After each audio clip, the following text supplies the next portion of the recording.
Caste census हो ताकि ये मालूम हो सके कि कौन सी कास्ट डेवलप हुई है, कौन सी कास्ट अंडर डेवलप है। और दूसरा ये है कि फॉरवर्ड कास्ट में कितने वो लोग डेवलप हुए, कितने उसमें डेवलप नहीं हुए हैं। ये बहुत ज़रूरी है एफर्मेटिव एक्शन के लिए और इस देश में इंसाफ करने के लिए, क्योंकि सिर्फ 27% पे आप ओबीसी का रिजर्वेशन रोक दिए हैं, ये नाकाफ़ी है। और कास्ट सेंसस ही इस चीज़ को साबित करेगा कि बैकवर्ड कास्ट इस देश में कितने पीछे हैं, कितना उनसे नाइंसाफ़ी हुई है।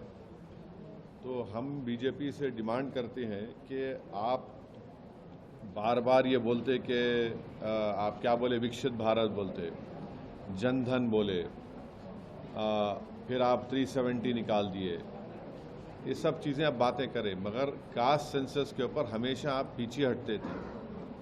और जब कास्ट सेंसस का डिमांड शुरू हुआ तो खुद प्राइम मिनिस्टर और बीजेपी के बड़े बड़े लीडर्स बोले कि बटेंगे तो कटेंगे, और इस तरह की वाहियात बातें होती थी।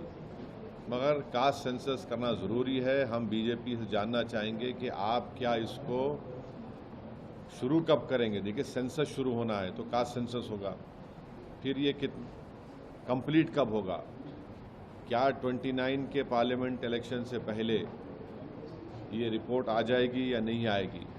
और साथ ही साथ ये है कि बीजेपी हमेशा बोलती पसमानदा मुसलमान। भाई, पसमानदा मुसलमान का क्या मौक़िफ़ है, क्या उनका स्टेटस है, कितना डिप्रेविटी उनमें है, और जो नॉन पसमानदा मुसलमान है उनका क्या पोजीशन है। और तेलंगाना की हुकूमत, जो रेवंत रेड्डी सीएम है, उन्होंने यहाँ पर कास्ट सेंसस किया, जिससे मालूम हुआ कि 56.32% तेलंगाना में बैकवर्ड कास्ट का पॉपुलेशन है। और रेजोल्यूशन भी पास हुआ कि तेलंगाना में बैकवर्ड क्लास का रेजोल्यूशन 42% होना चाहिए। तो जाहिर है जब कास्ट सेंसस होगा तो गवर्नमेंट किसी की भी हो, उनको 50% के थ्रेशोल्ड को ब्रेक करना पड़ेगा।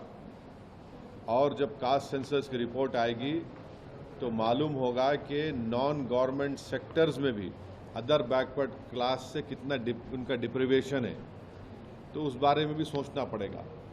तो एफर्मेटिव एक्शन की बहुत ज़रूरी है। और ये जो नारा काशीराम ने दिया था कि जिसकी जितनी आबादी उतनी उसकी भागीदारी, ये इसको प्रैक्टिकली इम्प्लीमेंट करना है ज़रूरी है हमारे भारत देश में।